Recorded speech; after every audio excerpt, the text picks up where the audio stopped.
So we are solving exercise question number 1.28. Calculate the mass percentage of aspirin whose molecular formula is C9H8O4 in acetonitrile CH3CN when 6.5 gram of this aspirin is dissolved in 450 gram of acetonitrile. That means there are two components, one is your aspirin, another is your acetonitrile. तो हमें मास percentage of aspirin यहाँ पर निकालना है. Firstly we will write जो हमें given है mass of aspirin. Okay, aspirin mass of aspirin कितना होता है? It is equal to 6 point कितना आपको गिवन है क्वेश्चन में 6.5 gram. And also the mass of acetonitrile आपके पास कितना गिवन है क्वेश्चन में? 450 ग्राम. दैट मीन्स हमने क्या किया है, एस्पिरिन को एसेटोनाइट्राइल में डिजोल्व करा है और दोनों के मासेस आपको क्वेश्चन में गिवन है और हमें क्या निकालना है? Calculate the mass percentage of aspirin. So firstly what is the formula of mass percentage? So यहाँ पर हम लिखते हैं मास परसेंट ऑफ एस्पिरिन कितना होता है?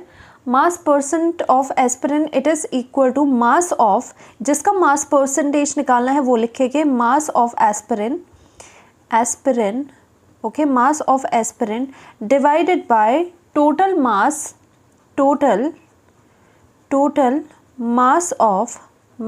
Of solution. जो आपका टोटल मास है सॉल्यूशन का वो आपको लिखना है और बिकॉज परसेंटेज है सो यहाँ पर 100 आपको मल्टीप्लाई करना है. राइट, सो यहाँ पर आपका एस्पिरिन का मास इतना गिवन है. Total mass of the solution कितना हो जाएगा? टोटल मास ऑफ सोल्यूशन कितना हो जाएगा? इसमें आपका एक कंपोनेंट ये है, अनदर ये है, तो दोनों को प्लस करेंगे 6.5. एस्पिरिन का एसेटोनाइट्राइल का 450 ग्राम आपके पास हो जाएगा which is equal to total आपका 456.5 ग्राम. यहाँ पर कितना आ चुका है? टोटल मास ऑफ सोल्यूशन आ चुका है. So mass percentage of aspirin कितनी आ जाएगी? इट इज़ इक्वल टू यहाँ पर दिस इज़ योर 6.5, तो हम यहाँ पर लिखेंगे 6.5 मास of aspirin divided by total मास कितना हो जाएगा?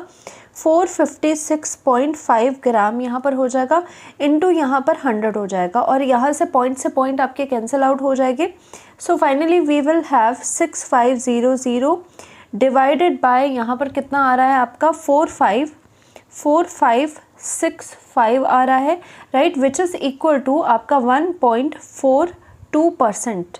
दैट मीन्स आपका यहाँ पर कितना निकल रहा है? Mass percentage of aspirin is equal to this much.